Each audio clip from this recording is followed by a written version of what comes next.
Day 5 ಇವತ್ತು ನಾವು ಕಲಿಯೋಣ ಜಾಸ್ಮಿನ್ ಮಲ್ಲಿಗೆ ಹೂನ ಹೇಗೆ ಮಾಡೋದು ಅಂತ.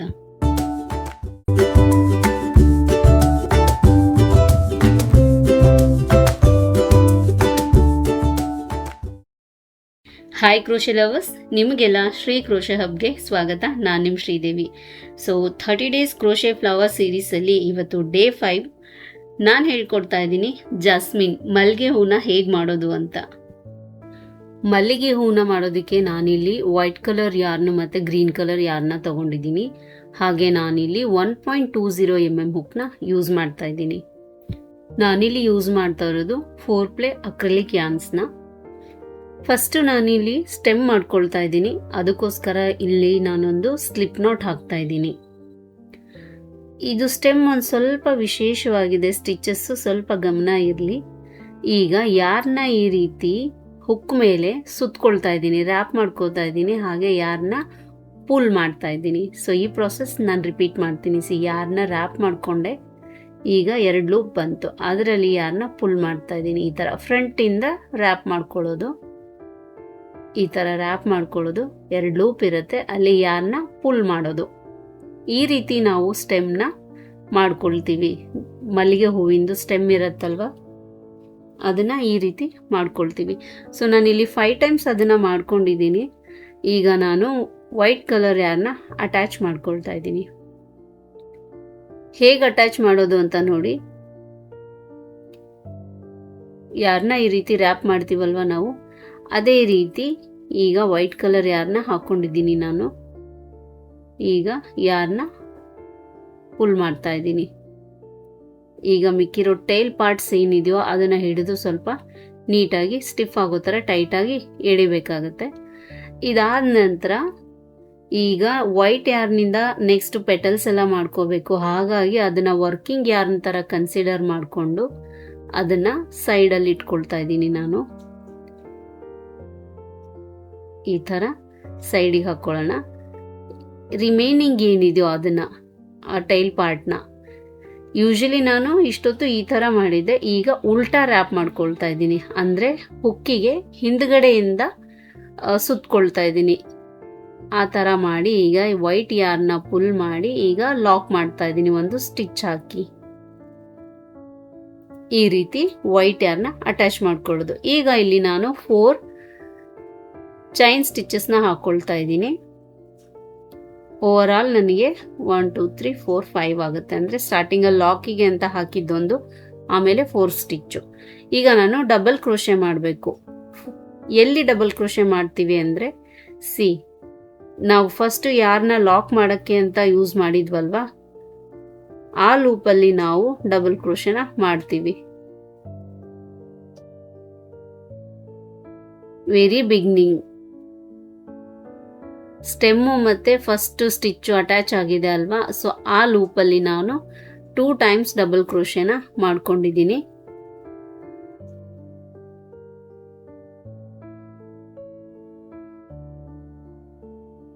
ಓವರ್ ಆಲ್ 3 ಡಬಲ್ ಕ್ರೋಶೆ ಆಯಿತು, ಏಕೆಂದರೆ ಸ್ಟಾರ್ಟಿಂಗ್ ಹಾಕಿರೋ 4 ಚೈನ್ಸು ಪ್ಲಸ್ 2 ಡಬಲ್ ಕ್ರೋಶೆ.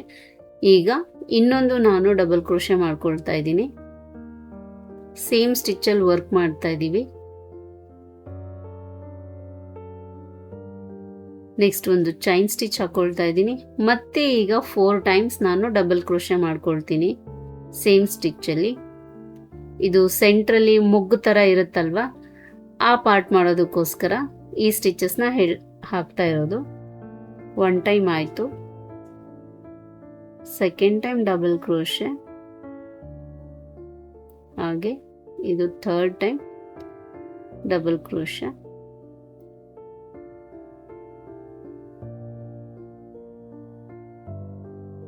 ಜೊತೆಗೆ ಯಾರಾದರೂ ಮಾಡೋ ಹಾಗಿದ್ರೆ ಮಾಡ್ಕೊಳ್ಳಿ, ಈಸಿ ಆಗಿರುತ್ತೆ. ಪ್ಯಾಟರ್ನ್ ಸ್ವಲ್ಪ ನೆನ್ಪಿಟ್ಕೋಬೇಕು, ಬೈ ಪ್ರಾಕ್ಟೀಸ್ ಬರುತ್ತೆ ಇದು.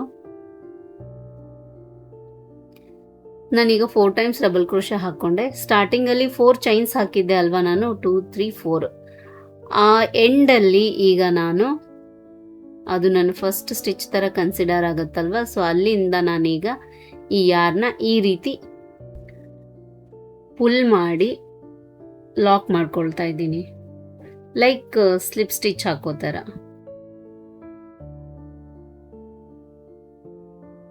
ಈಗ ನೆಕ್ಸ್ಟ್ 2 ಚೈನ್ ಸ್ಟಿಚಸ್ನ ಹಾಕ್ಕೊಳ್ತಾ ಇದ್ದೀನಿ. 1 2 ಚೈನ್ ಸ್ಟಿಚಸ್ ಹಾಕಿ ವೆರಿ ಬಿಗಿನಿಂಗ್ ಫಸ್ಟ್ ಸ್ಟಿಚ್ ನಾವು ಸ್ಟಾರ್ಟ್ ಮಾಡಿದ್ವಿ ಅಲ್ವಾ, ಸೊ ಅಲ್ಲಿ ನಾನು ಈಗ ಇದನ್ನ ಸ್ಲಿಪ್ ನಾಟ್ ಹಾಕೊಳ್ತಾ ಇದ್ದೀನಿ. ಈಗ ಕಂಪ್ಲೀಟು ಮೊಗ್ಗು ಸೆಂಟರ್ ಪಾರ್ಟ್ ಇರುತ್ತಲ್ವ ಮಲ್ಗೆ ಹೂವಿಂದು, ಅದು ಈಗ ಕಂಪ್ಲೀಟ್ ಆಯಿತು. ಇದಾದ್ಮೇಲೆ ಈಗ ನಾವು ಪೆಟಲ್ಸ್ನ ಸ್ಟಾರ್ಟ್ ಮಾಡಬೇಕು. ಅದಕ್ಕೆ ಮುಂಚೆ ಈ ಯಾರ್ದು ಇನ್ನೇನು ವರ್ಕ್ ಇಲ್ಲ ನಮಗೆ, ಸೊ ಆ ಟೈಲ್ ಪಾರ್ಟ್ಸ್ ಎಲ್ಲ ಏನಿತ್ತಲ್ವ ಅದನ್ನ ನಾನೀಗ ಟ್ರಿಮ್ ಮಾಡ್ಕೊಳ್ತಾ ಇದ್ದೀನಿ, ಕಟ್ ಮಾಡ್ಕೊಳ್ತಾ ಇದ್ದೀನಿ. ಈ ಥರ ಕಾಣಿಸುತ್ತೆ ಸೆಂಟರ್ ಪಾರ್ಟು. ಈಗ ಪೆಟಲ್ಸ್ನ ಸ್ಟಾರ್ಟ್ ಮಾಡೋಣ. ಸೊ ಪೆಟಲ್ಸ್ನ ಸ್ಟಾರ್ಟ್ ಮಾಡೋಕೆ ಹೇಗೆ ಮಾಡ್ತೀವಿ ಅಂತಂದರೆ, ಇಲ್ಲಿ ಸ್ಲಿಪ್ ನಾಟ್ ಹಾಕಿದ್ವಿ ಅಲ್ವಾ, ಅಲ್ಲಿಂದ ಈಗ ನಾನು ಚೈನ್ ಸ್ಟಿಚಸ್ನ ಹಾಕ್ಕೊಳ್ತೀನಿ.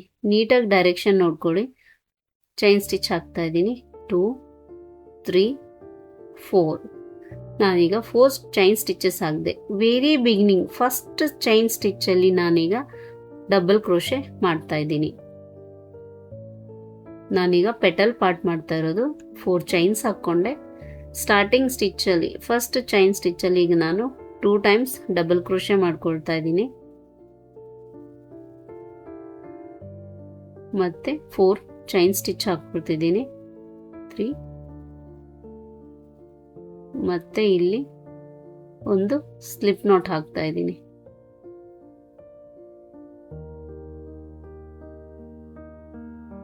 ಅದಾದ್ಮೇಲೆ ಒಂದು ಸ್ಲಿಪ್ ಸ್ಟಿಚ್ ಹಾಕಿ ಈಗ ಪೆಟಲ್ದು ಸೆಂಟರ್ ಪಾರ್ಟ್ ಅಲ್ಲಿ ನಾವೀಗೇನು ವರ್ಕ್ ಮಾಡಿದ್ವಿ ಅಲ್ವಾ, ಅಲ್ಲಿಂದ ಒಂದು ಸಿಂಗಲ್ ಕ್ರೋಶೆನ ಮಾಡಿಕೊಂಡು ನೆಕ್ಸ್ಟು ಚೈನ್ ಸ್ಟಿಚ್ ಹಾಕ್ತಾ ಇದ್ದೀನಿ. 4 2 3 4 ಅದಾದಮೇಲೆ ಮತ್ತೆ ಇಲ್ಲಿ ಫಸ್ಟ್ ಸಿಂಗಲ್ ಕ್ರೋಶೆ ಹಾಕಿರ್ತೀವಲ್ವಾ, ಅಲ್ಲಿ 2 ಲೂಪಿಂದ ಫ್ರಂಟ್ ಟು ಬ್ಯಾಕ್ 2 ಲೂಪಲ್ಲಿ ಯಾರನ್ನ ಪುಲ್ ಮಾಡಿ ಡಬಲ್ ಕ್ರೋಶೆ ಮಾಡ್ಕೊಳ್ತೀವಿ 2 ಟೈಮ್ಸ್. 1 ಟೈಮ್ ಡಬಲ್ ಕ್ರೋಶೆ ಆಯಿತು. ಈಗ ಸೆಕೆಂಡ್ ಟೈಮ್ ಡಬಲ್ ಕ್ರೋಶೆ, ಮತ್ತೆ 4 ಚೈನ್ ಸ್ಟಿಚಸ್ 2 3 4. ಈಗ ಸೇಮ್ ಸ್ಟಿಚ್ಚಲ್ಲಿ ನಾನು ಸ್ಲಿಪ್ ಸ್ಟಿಚ್ನ ಹಾಕೊಳ್ತಾ ಇದ್ದೀನಿ, ಸ್ಲಿಪ್ ನಾಟ್ ಹಾಕೊಳ್ತಾ ಇದ್ದೀನಿ.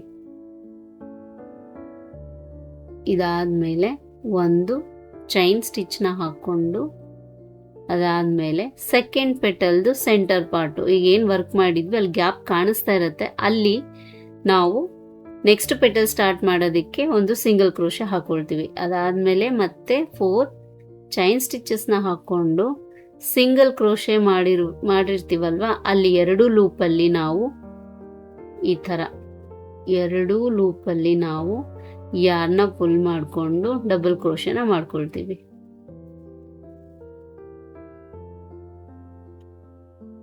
ಡಬಲ್ ಕ್ರೋಶೆ 1 ಟೈಮ್,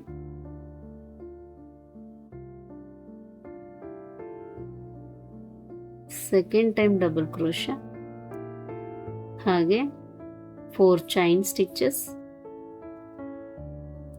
ಒಂದು ಸ್ಲಿಪ್ ನಾಟ್ ಸೇಮ್ ಸ್ಟಿಚ್ಚಲ್ಲಿ ಸ್ಲಿಪ್ ನಾಟ್ನ ಹಾಕೊಳ್ತಾ ಇದ್ದೀನಿ.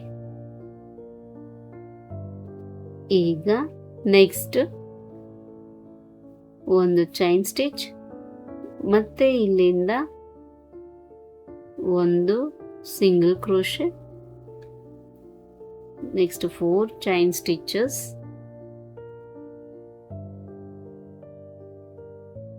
Double crochet.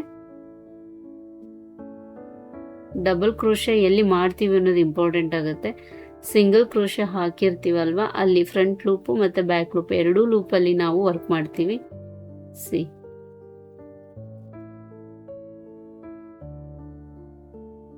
2 times double crochet, 4 chain stitch,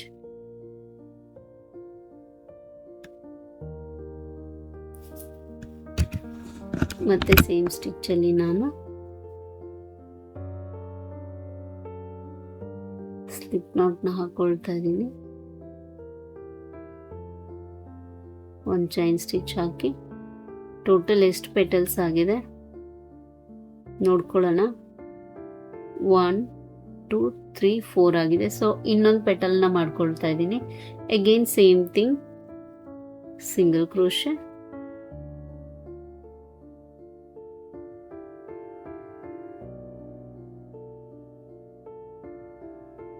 four chain stitch,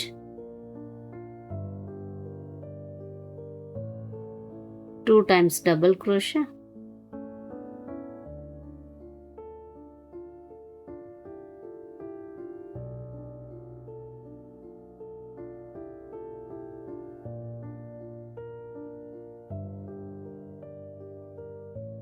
four chain stitch, ಅದಾದ್ಮೇಲೆ ಮತ್ತೆ ಒಂದು ಸಿಂಗಲ್ ಕ್ರೋಶೆ ಸ್ಲಿಪ್ ಸ್ಟಿಚ್ ಹಾಕಿ ಒಂದು ಚೈನ್ ಸ್ಟಿಚ್ ಹಾಕ್ಕೊಂಡು ಈ ವರ್ಕ್ನ ನಾನು ಕಂಪ್ಲೀಟ್ ಮಾಡ್ಕೊಂಡಿದ್ದೀನಿ. ಸೊ ಓವರ್ ಆಲ್ ನಾನು ಎಷ್ಟು ಪೆಟಲ್ಸ್ ಹಾಕಿದ್ದೀನಿ ಇವಾಗ 5 ಪೆಟಲ್ಸ್ ಹಾಕಿದ್ದೀನಿ. 1 2 3 4 5. ಈಗ ಇದನ್ನ ಬಡ್ ಇತ್ತಲ್ವ ಸೆಂಟರಲ್ಲಿ ಮೊಗ್ಗು, ಅದಕ್ಕೆ ನೀಟಾಗಿ ಸುತ್ಕೋಬೇಕು. ಅದನ್ನ ಎಲ್ಲೂ ಗ್ಯಾಪ್ ಇಲ್ಲದೆ ಇರೋ ತರ ನೀಟಾಗಿ ಈ ತರ ಸುತ್ಕೊಂಡಾದ್ಮೇಲೆ ಲಾಕ್ ಮಾಡ್ಬೇಕಲ್ವ ಪೆಟಲ್ಸು.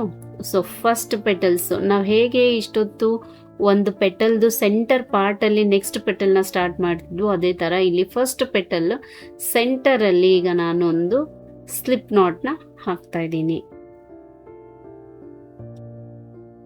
ಅಲ್ಲಿಗೆ ಪೆಟಲ್ ಪಾರ್ಟ್ ಫಿನಿಶ್ ಆಯ್ತು. ಒಂದು ಚೈನ್ ಸ್ಟಿಚ್ ಹಾಕೊಳ್ತಾ ಇದ್ದೀನಿ.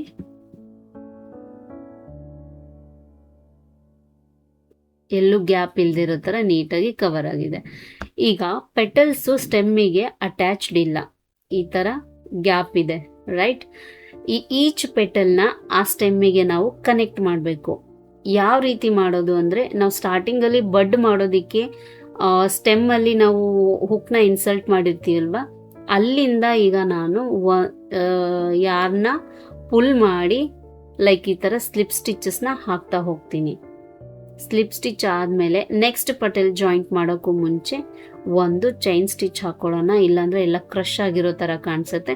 ಈಗ ಮತ್ತೆ ಸ್ಟೆಮ್ಮಲ್ಲಿ ಹುಕ್ನ ನಾನು ಇನ್ಸರ್ಟ್ ಮಾಡಿ ನೆಕ್ಸ್ಟ್ ಪೆಟಲ್ದು ಸೆಂಟರ್ ಪಾರ್ಟು ಏನಿದೆನೋ ಅದನ್ನ ನಾನು ಅಲ್ಲಿಂದ ನಾನು ಯಾರನ್ನ ಪುಲ್ ಮಾಡಿ ಮತ್ತೆ ಈಗ ಒಂದು ಸ್ಲಿಪ್ ಸ್ಟಿಚ್ನ ಹಾಕ್ತಾ ಇದ್ದೀನಿ. ಹುಕ್ ಸೈಜು ಚಿಕ್ಕದು ಯೂಸ್ ಮಾಡಿರೋದ್ರಿಂದ ಯಾರ್ನ ಥ್ರೆಡ್ ಸ್ವಲ್ಪ ಆಚೀಚೆ ಆಗ್ತಾ ಇರತ್ತೆ. ಸೇಮ್ ಇದೇ ತರ ನಾನು 5 ಪೆಟಲ್ಸ್ನ ಕೂಡ ಕಂಪ್ಲೀಟ್ ಆಗಿ ಸ್ಟೆಮ್ಮಿಗೆ ಅಟ್ಯಾಚ್ ಮಾಡ್ಕೊಳ್ತಾ ಇದ್ದೀನಿ.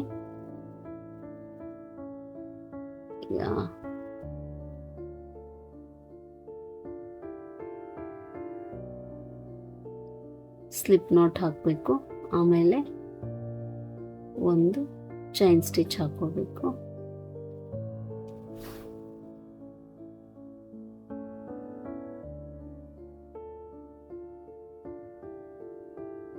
ಎಲ್ಲ ಪೆಟಲ್ಸು ಕಂಪ್ಲೀಟ್ ಆಗಿ ಅಟ್ಯಾಚ್ಡ್ ಆಗಿದೆಯಾ ಅಂತ ಚೆಕ್ ಮಾಡ್ಕೊಳ್ಳೋಣ. ಐ ಥಿಂಕ್ ಇಲ್ಲಿ ಒಂದು ಪೆಟಲ್ ಇನ್ನೂ ಅಟ್ಯಾಚ್ ಆಗಿಲ್ಲ, ಇದೊಂದು ಪೆಟಲ್. ಸೊ ಅದನ್ನು ಕೂಡ ನಾನು ಅಟ್ಯಾಚ್ ಮಾಡ್ಕೊಳ್ತಾ ಇದ್ದೀನಿ. ಸ್ಟೆಮ್ಮಲ್ಲಿ ಹುಕ್ನ ಇನ್ಸರ್ಟ್ ಮಾಡಿ ಅಟ್ಯಾಚ್ ಮಾಡಬೇಕಾಗಿರೋ ಪೆಟಲಿಂದ ಯಾರನ್ನ ಪುಲ್ ಮಾಡಿಕೊಂಡು ಒಂದು ಸ್ಲಿಪ್ ನಾಟ್ ಹಾಕಿ ಅಟ್ಯಾಚ್ ಮಾಡ್ತೀವಿ. ಈಗ ಕಂಪ್ಲೀಟ್ ಆಗಿ 5 ಪೆಟಲ್ಸ್ ಅಟ್ಯಾಚ್ ಆಗಿದೆ. ಸೊ ನಾನೊಂದು ಚೈನ್ ಸ್ಟಿಚ್ನ ಹಾಕಿ ಯಾರನ್ನ ಕಟ್ ಮಾಡ್ಕೊಳ್ತಾ ಇದ್ದೀನಿ. ಹೇಗಾಗಿದೆ ನೋಡೋಣ. ಸೊ ಎಲ್ಲ ಪೆಟಲ್ಸು ನೀಟಾಗಿ ಸ್ಟೆಮ್ಮಿಗೆ ಅಟ್ಯಾಚ್ ಆಗಿದೆ. ಯಾರನ್ನ ಕಟ್ ಮಾಡಕ್ ಮುಂಚೆ ಹೈಡ್ ಮಾಡಬೇಕಾಗತ್ತೆ. ಸೊ ನಾನಿಲ್ಲಿ ಸ್ಟೆಮ್ಮಲ್ಲಿ ಈ ಥರ ಹುಕ್ನ ಇನ್ಸರ್ಟ್ ಮಾಡಿ ಅಲ್ಲಿಂದ ಕಟ್ ಮಾಡಬೇಕಾಗಿರೋ ಯಾರನ್ನ ಈ ಥರ ಎಳಿತಾ ಇದ್ದೀನಿ. ಈ ಥರ ಹೈಡ್ ಮಾಡಿ ಯಾರನ್ನ ಕಟ್ ಮಾಡ್ಕೊಳ್ಳಿ. ಸೊ ಮಲ್ಲಿಗೆ ಹೂವು ಹೇಗೆ ಬಂದಿದೆ, ಪ್ಯಾಟರ್ನ್ಸ್ ಎಲ್ಲ ಈಸಿ ಅನ್ನಿಸ್ತಾ ಇದೆನಾ? ಕಮೆಂಟಲ್ಲಿ ತಿಳಿಸೋದನ್ನು ಮರಿಬೇಡಿ. ವಿಡಿಯೋಸ್ ಇಷ್ಟ ಆಗ್ತಾ ಇದ್ದರೆ ಲೈಕ್ ಮಾಡಿ, ಶೇರ್ ಮಾಡಿ, ಹಾಗೆ ಚಾನಲ್ಗೆ ಹೊಸಬ್ರಾಗಿದ್ದರೆ ಸಬ್ಸ್ಕ್ರೈಬ್ ಮಾಡ್ಕೊಳ್ಳಿ. So next day 6th day ನಾನು ಹೇಳ್ಕೊಡ್ತಾ ಇದ್ದೀನಿ ಮಾರಿಗೋಲ್ಡ್ ಫ್ಲವರ್ನ ಹೇಗೆ ಮಾಡೋದು ಅಂತ, ಅಂದರೆ ಚೆಂಡು ಹೂವನ್ನು ಮಾಡೋದು ಹೇಳ್ಕೊಡ್ತಾ ಇದ್ದೀನಿ. Thank you for watching. ಮತ್ತೆ ಸಿಗ್ತೀನಿ ನೆಕ್ಸ್ಟ್ ವಿಡಿಯೋದಲ್ಲಿ. ಅಲ್ಲಿವರೆಗೂ ಟೇಕ್ ಕೇರ್. ಬಾಯ್ ಬಾಯ್.